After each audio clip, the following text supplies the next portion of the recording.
Mesdames et messieurs, chers amis, Michelangelo Pistoletto est chez lui au Louvre. Depuis sa visite il y a plus de 60 ans, en 1962. Auteur d'une grande exposition ici en 2013, il y a 10 ans, où il va habiter le musée de ses tableaux miroirs, il créa alors une série à partir du musée, de ses œuvres et de ses publics, qui a connu sa première présentation au Louvre Abu Dhabi à l'occasion de son 5e anniversaire à l'automne 2022 et qui est encore d'ailleurs exposé à Abu Dhabi. Michelangelo est un des plus grands artistes de notre temps, plasticien virtuose et profond. C'est aussi un penseur, un théoricien de l'art dans notre monde et de la place de notre monde dans l'art. Je suis donc heureuse que dans son amitié intense avec notre institution, il ait accepté d'être le premier titulaire de ce cycle que nous inaugurons avec lui, Leçons d'artiste au Louvre. Et quel titulaire, quel artiste! Le Louvre est depuis l'ouverture du musée en 1793, il y a 230 ans exactement, et même un peu avant bien sûr, la maison des artistes. Ils y créent, ils y ressentent, ils y pensent. Ils sont pour nous un public empathique, une médiation vers chacune et chacun d'entre nous qui entrons chaque jour dans nos murs. Donner à voir le regard sur le musée, sur nos collections, au grand public que nous sommes, me paraissait un renouvellement important de la phrase célèbre de Cézanne, « Le Louvre est le grand livre dans lequel nous apprenons à lire ».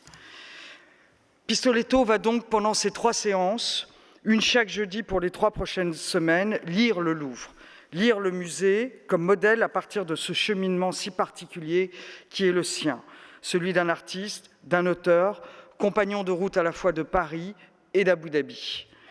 Dans cette première leçon, il proposera une analogie entre le musée et sa propre méthode du tableau miroir et retracera son cheminement au Louvre et au Louvre Abu Dhabi. Nous poursuivrons la semaine prochaine avec une lecture de l'histoire de l'art à partir des collections du Louvre et la semaine suivante avec une interrogation du musée du Louvre comme archipel, ouvrant la voie à une notion nouvelle d'archipel-musée. Notre cheminement avec Michelangelo ne fait que commencer. Je souhaite le remercier du fond du cœur pour sa générosité envers notre musée, passé, présente et à venir. Cette année est importante, celle de ses 90 ans, et il enchaîne en Italie, expositions dans les institutions les plus prestigieuses, conférences, rencontres. Sa confiance et sa complicité nous honorent profondément. Je souhaite également remercier Lorenzo Fiaschi, son galeriste à Galleria Continua, qui accompagne nos aventures avec Michelangelo depuis un moment déjà. Dans notre musée, je souhaite remercier particulièrement Donatien Gros, conseiller en charge des programmes contemporains, qui a suivi avec tout son talent et tout son engagement ce projet si particulier. Je souhaite également remercier Aline François et Valérie Coudin à la direction des éditions et des expositions, Luc Bougnol-Lafont, Sophie Bauer, Laurent Fournier, Gérard Parus à la direction de l'auditorium et des spectacles, Bastien Noël et Audrey Guyonnet à la direction du soutien aux collections, Nathalie Cuisinier, Noémie Bernard, Laurence Roussel, Mélisse Neveu, Jeanne Scanvic à la direction des relations extérieures, ainsi que nos partenaires médias, Beaux-Arts Magazine et Libération. Cette aventure est avant tout collective et elle se produit sous l'égide d'un maître et c'est donc au maestro que je cède la parole. Merci infiniment de votre présence ce soir au Louvre.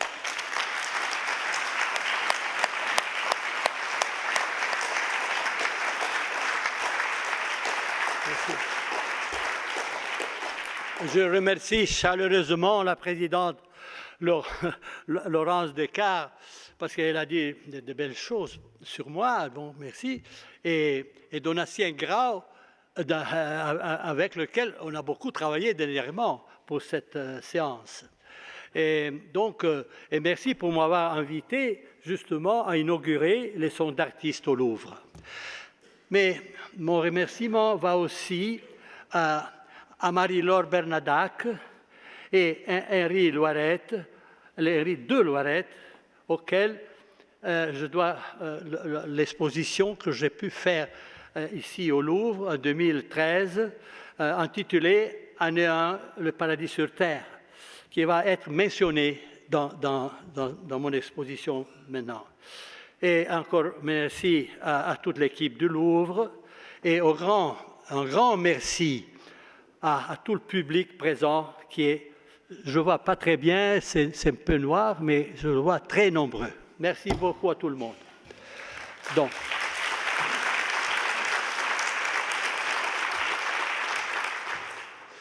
Première partie, les 3 fonds d'or, argent, noir, 1960-61. Je vais dire 2 mots avant, vous montrer des images. Je veux un peu parler de ce que c'était pour moi le début, c'est-à-dire les années 50, les années 55, 56, 57, quand j'ai commencé à travailler comme artiste, à chercher ma voie comme artiste. À ce moment-là, l'art était arrivé à une indépendance totale de l'artiste, tandis que l'individualité était souveraine. L'artiste pouvait faire son signe, pouvait montrer son expression, et elle ou lui pouvait vraiment déclarer son autonomie totale, en signe personnel.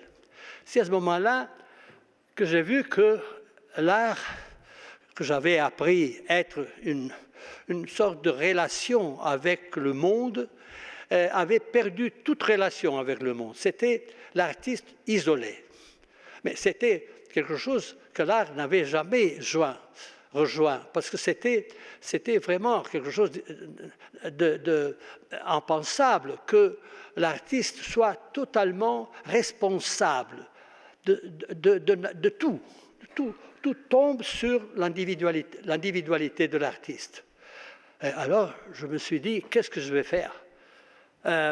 Moi, je ne suis pas en condition de faire mon signe personnel, un signe en plus des autres, un signe que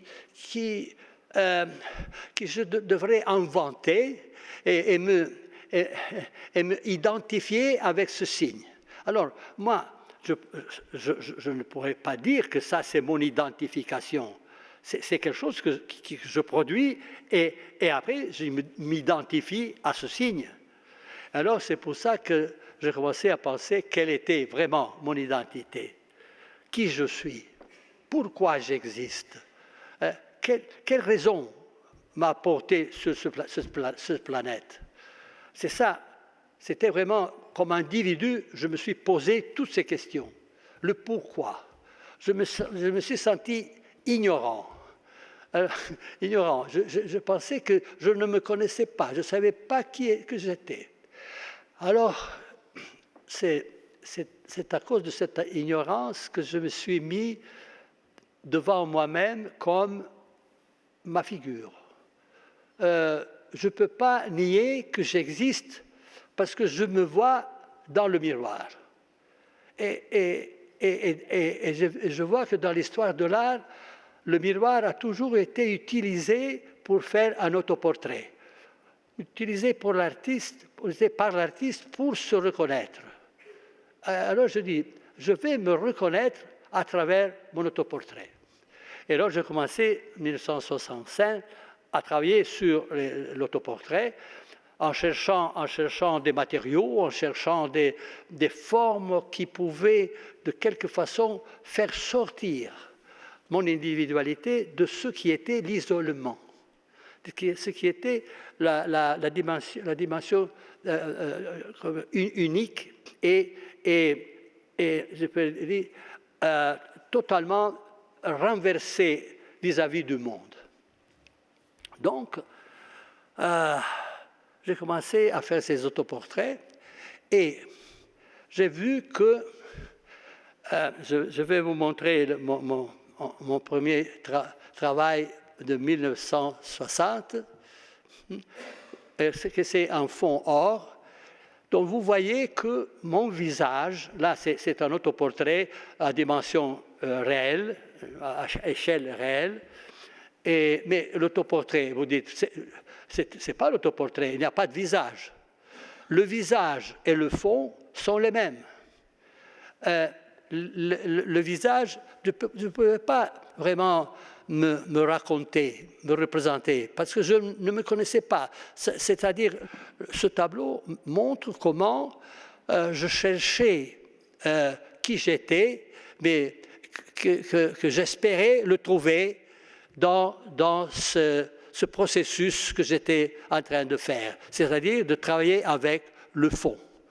Et après, j'ai fait d'autres fonds, le fonds argent.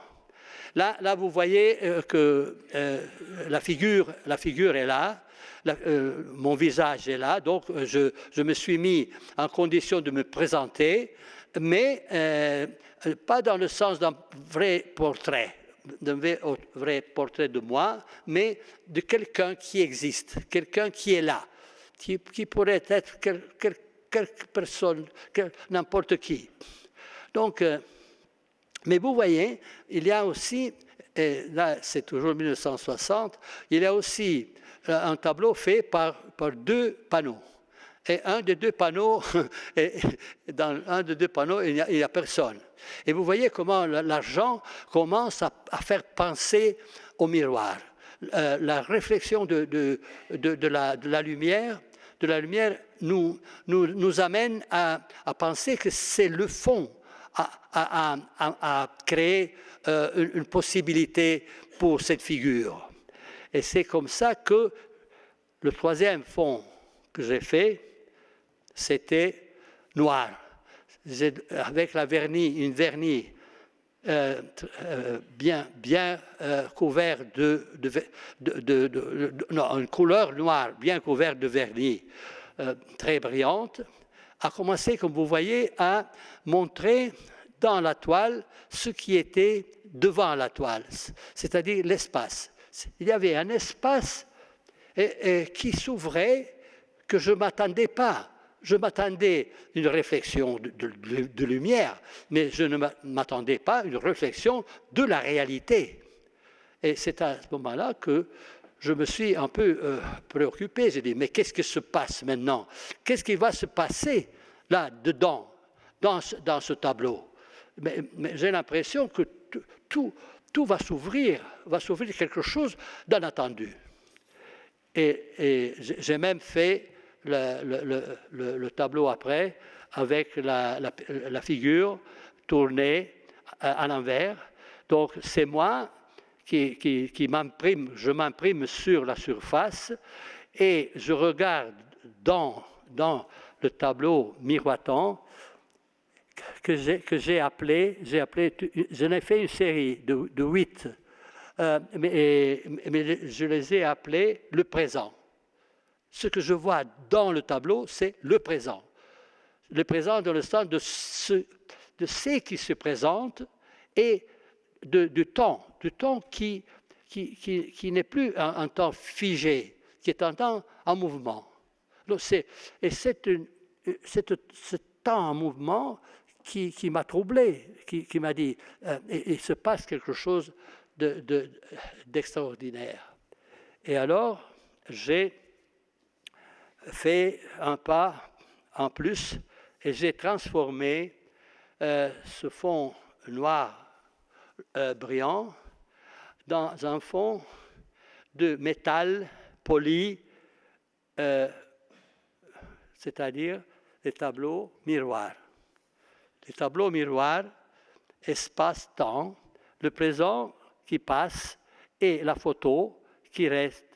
Donc, la vérité. Ça c'est ce que nous allons voir maintenant. C'est la figure. C'est la figure que j'ai imprimée sur le miroir. C'est une figure qui ne sort pas de la peinture directe, c'est-à-dire de la copie de la réalité, mais c'est une figure qui est prise par une photo. C'est nécessaire pour moi d'utiliser la photo, c'était nécessaire à ce moment-là, nécessaire parce que, comme vous voyez, la figure qui est à droite, c'est-à-dire la femme, qui se regarde, cette femme est dans le tableau, est devant le tableau, mais en même temps est dans le tableau, c'est-à-dire dans la surface miroitante. Alors, la figure qui se reflète, c'est une figure totalement objective. Il n'y a rien d'inventé. Elle est là exactement comme elle est dans la vie. Donc je devais, pour fixer une image, avoir la possibilité de réaliser une image objective comme celle qui se reflétait. À ce moment-là, j'ai utilisé la photo. La photo, je l'ai copiée sur du papier vélin, du papier transparent, parce que je ne voulais pas mettre directement la photo en papier, le papier photographique, parce que c'était trop épais et ça ne marchait pas avec le fond réfléchissant. Ça faisait contraste. Tandis qu'à travers un papier très transparent, je suis arrivé à mêler la photo avec le fond. Et là, vous avez quelques œuvres que j'ai fait à partir de ce moment-là, de 62. 62, vous voyez là, là c'est M. Sonnabend, galériste, qui est assis devant mon œuvre, qui est exposée à la galerie Sonnabend à Paris 64, et vous le voyez dedans, il est aussi dans l'œuvre. Donc l'œuvre est moitié image figée, et tout le reste, non, et l'autre moitié est image vivante, qui vit dans le reflet. Et maintenant, je vous montre une œuvre que j'ai fait exprès pour la Biennale de Venise de 66, dans lequel vous voyez, il y a un garçon sur la surface du tableau, il y a des réflecteurs, des éléments techniques, et il y a une série, il y a quatre panneaux, et il y en a 2 qui sont vides. Mais là, vous voyez que le même tableau à côté, là, dans la photo à côté, vous voyez que la vie quotidienne entre dans l'œuvre. Donc, on a la vie et l'art qui se mêlent. La vie vraie, la vie telle qu'elle existe. Mais elle n'est pas comme regarder la vie, l'existence directement. Parce que si on regarde directement l'existence, on n'a pas une œuvre d'art. On a une œuvre d'art quand on a la vision de la réalité. Alors, mais normalement, dans la peinture figurative, on a toujours une vision qui est figée. Et là, il y a aussi l'élément figé, mais il n'est pas seul. Il vit dans un rapport avec la réalité qui se passe tout le temps. Donc, c'est le phénomène du temps qui entre dans l'espace. Avant ça, toute la peinture était faite par une bidimensionnalité, la hauteur et la largeur, et la surface était entre ces deux chiffres. Mais aussi, et la sculpture était faite par la 3e dimension. Mais là, nous avons la 4e dimension, c'est la dimension du temps. Et c'est pour la première fois qu'une œuvre d'art a été faite en 4 dimensions. Mais la 4e dimension est le temps et l'espace, parce qu'il n'y a pas seulement le temps sans l'espace. L'espace, c'est le temps. Donc, c'est l'espace-temps. Et donc là, vous voyez l'œuvre, il n'est plus seulement imaginé ou pensé, réalisé avec une expression individuelle de l'artiste. Là, c'est l'objectivité, l'œuvre est phénoménologique. C'est la phénoménologie du temps qui travaille, qui se présente directement. Donc c'est une œuvre déjà phénoménologique, je pourrais dire scientifique. Donc la science entre dans ce travail. Il faut dire encore une chose, que là, quelque chose de nouveau se passe aussi dans le sens de ce qu'on a toujours cherché, le concept de vérité. Qu'est-ce que c'est la vérité? C'est quelque chose qu'on a toujours décidé que ça aurait pu être. Mais la vérité en elle-même n'existe pas.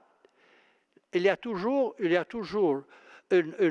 relation entre le concept de vérité, l'utilisation du concept de vérité et la chose, et une chose. Donc la vérité est ici, que nous avons, comme vous voyez, nous avons la vérité sur les choses. Nous n'avons pas la vérité pure, parce que nous avons la vérité à travers le miroir, la vérité sur la réalité, sur ce qui existe. Le miroir est incroyable parce que il est en lui-même sans image. Il n'a pas d'image. C'est justement pour ça qu'il peut se permettre de prendre en lui et reproposer toutes les images possibles. Donc c'est le rien, c'est le zéro qui s'approprie de l'existant, de tout l'existant, sans limite. Donc ça c'est aussi clair que c'est la vérité, parce qu'il ne peut pas mentir. Le miroir vous montre les choses telles qu'elles sont. Il ne peut pas mentir. Donc c'est la vérité. Mais pas la vérité absolue, la vérité sur les choses. Et l'art, pour moi, c'est la vérité, peut-être la vérité sur les choses. Le tableau miroir comme musée. Donc, on pourrait dire que je suis resté dans mon autoportrait. C'est pas ça. Mon autoportrait est devenu l'autoportrait du monde, parce que aussi les spectateurs se sont trouvés dans le tableau comme moi. Le spectateur devient partie de l'œuvre. L'espace, le temps et celui qui regarde font partie de l'œuvre.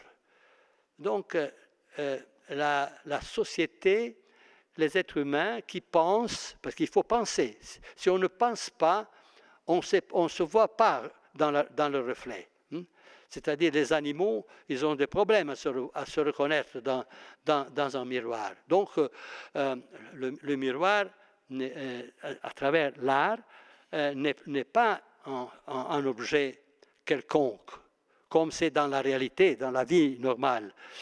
Parce que l'image que je fixe, c'est une image qui vient de la réalité, mais qui se fixe.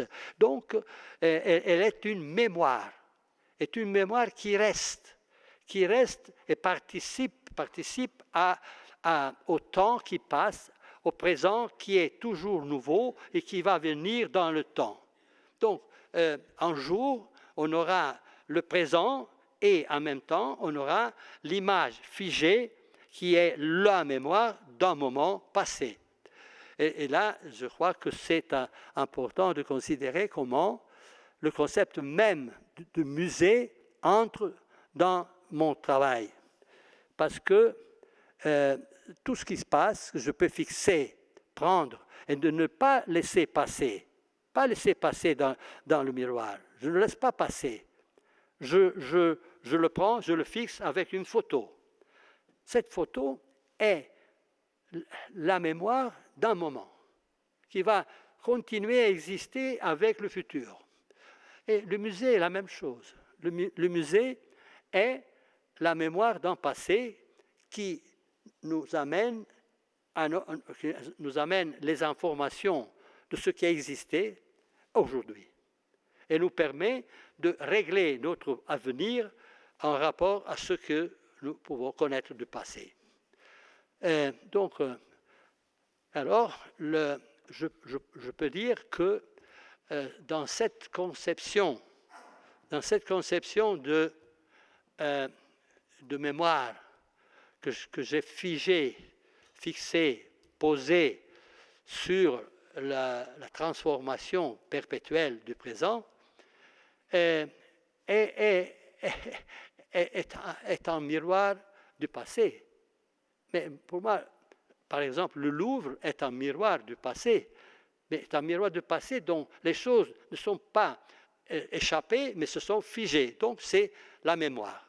C'est la mémoire. Moi, mes œuvres miroitantes, comme vous voyez, représentent des moments de l'histoire. Là, par exemple, c'est une exposition que j'ai faite au Walker Art Center Minneapolis en 1966, et c'était ma première rétrospective faite avec les tableaux miroirs. Il n'y avait pas seulement des œuvres politiques comme vous les voyez, mais il y avait surtout ça. Et là, vous voyez qu'il y a des gens qui font des parades. Et ce sont des moments historiques, des instants que j'ai fixés. Là, vous voyez, c'était 65, c'était le moment du Vietnam. Et les gens qui font les parades dans la rue sont fixés et ils sont entrés dans le musée. Ils sont entrés dans le musée, ils sont entrés dans la galerie, ils sont entrés dans la maison.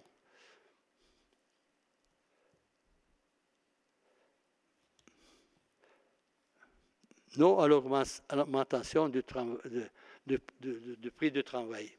Là sont des moments d'une histoire qui reste.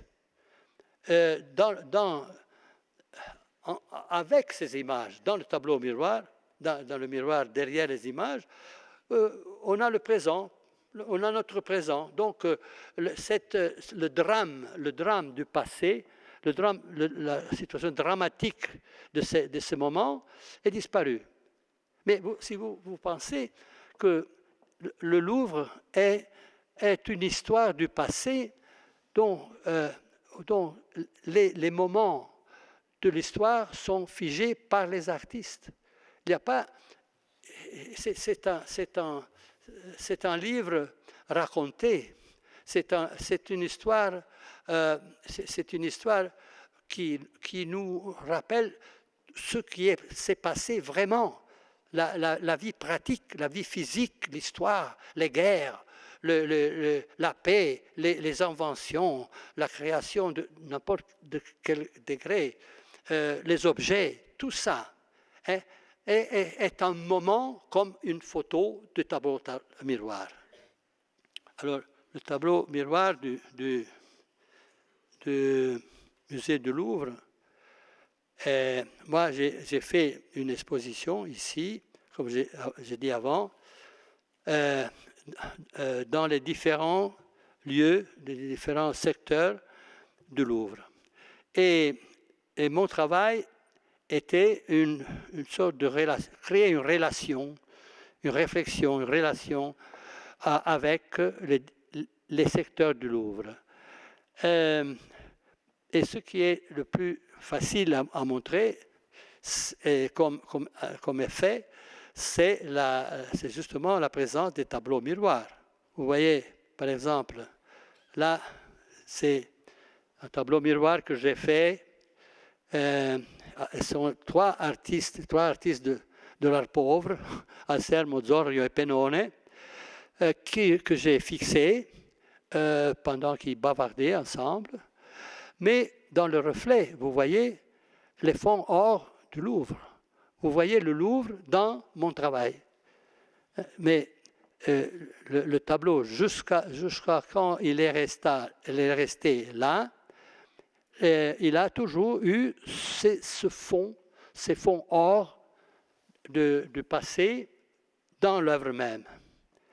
Mais ce qui est intéressant, c'est aussi le fait que les gens passaient devant les œuvres et le public entrait dans l'œuvre avec les tableaux du musée du Louvre.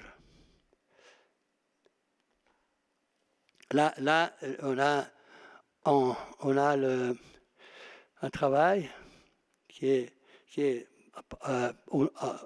Angelico, Beato Angelico, qui a la crucifixion, qui est dans le reflet d'un tableau miroir sur lequel il y a un chevalet à peinture avec une petite toile qu'on ne peut pas voir, on ne sait pas qu'est-ce qu'il y a sur cette toile.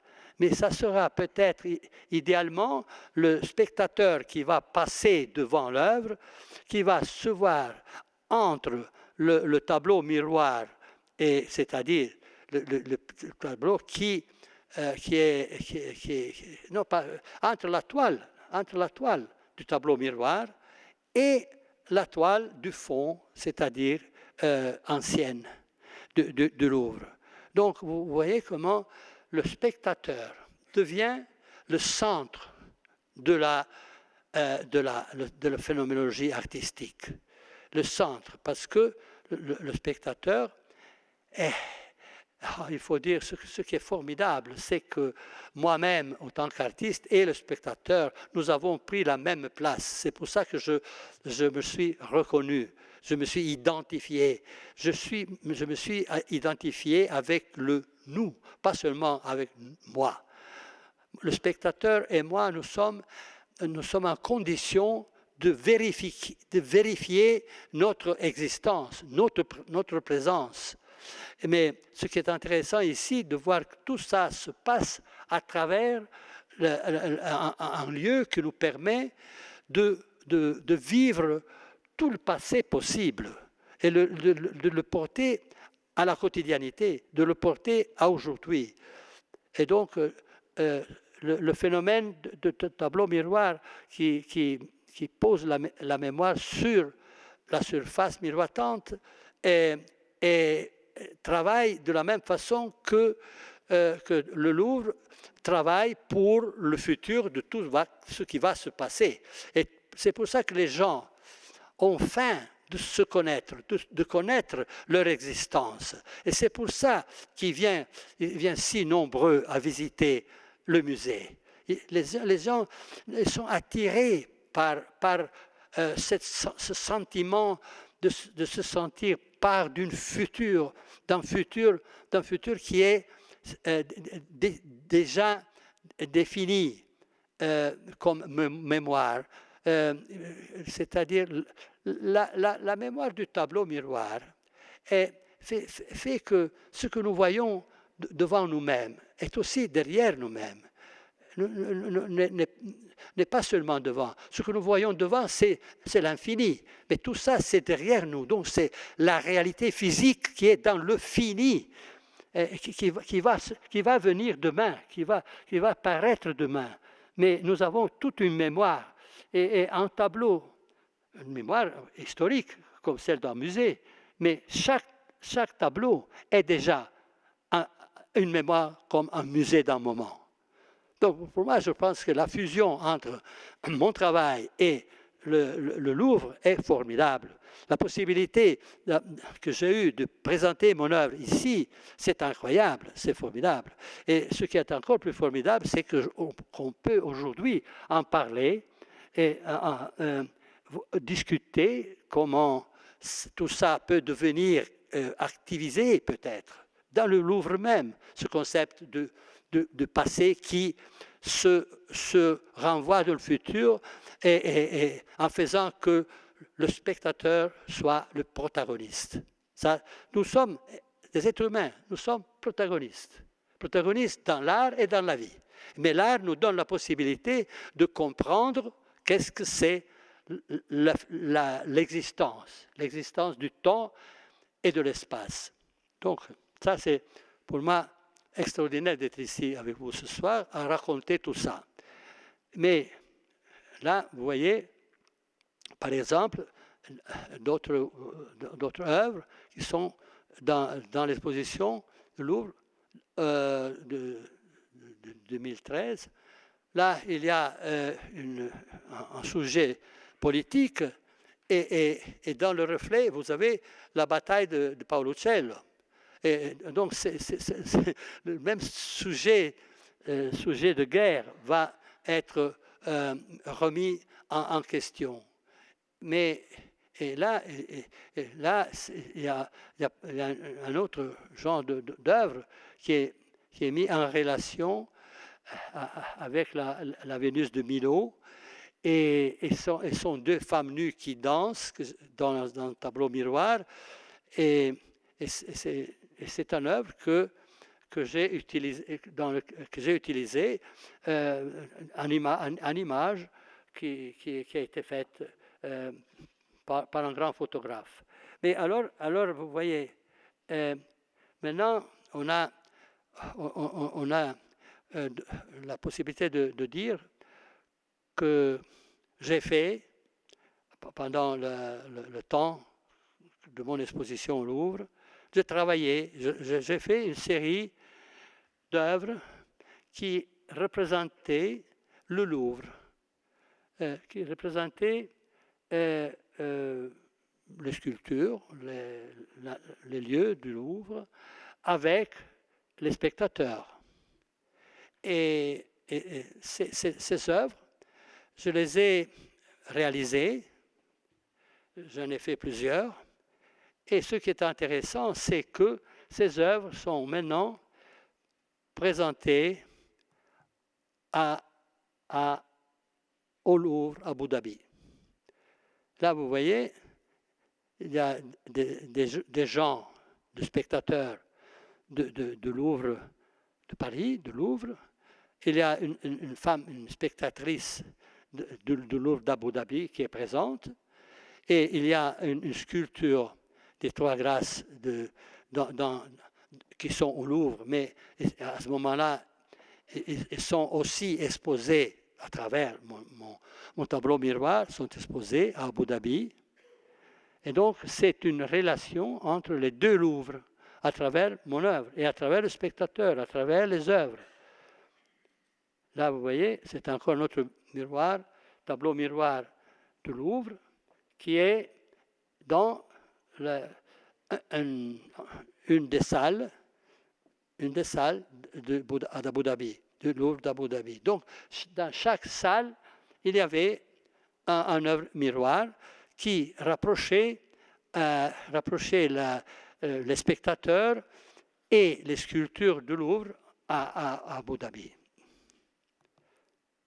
Là, vous en avez un autre. Et alors, moi, je ne sais pas si... on a fait très vite, mais je pense qu'on va arriver presque à la fin de ce parcours. Là, vous avez le gladiateur qui a été considéré la sculpture la plus importante avant la Joconde. Donc, cette sculpture qui est au Louvre, à Paris, est figurée, et figure encore maintenant parce que l'exposition est toujours là, dans l'Abu Dhabi, dans le musée d'Abu Dhabi. Ça permet pour moi extraordinaire de voir comment on peut transformer quelque chose d'immobile, de statique, historiquement considéré comme une mémoire, et la faire devenir, c'est-à-dire la activiser dans le temps avec notre présence. Là vous voyez les sculptures de Paris, les sculptures d'Abu Dhabi, et les spectateurs, les spectatrices dans ce cas, qui sont là. Là, c'est évident que c'est Paris, parce que c'est une fille qui est devant le Louvre et qui fait son geste pour comprendre la pyramide. Et c'est la pyramide, à travers cette femme, qui est arrivée à Abu Dhabi. Et voilà. Merci.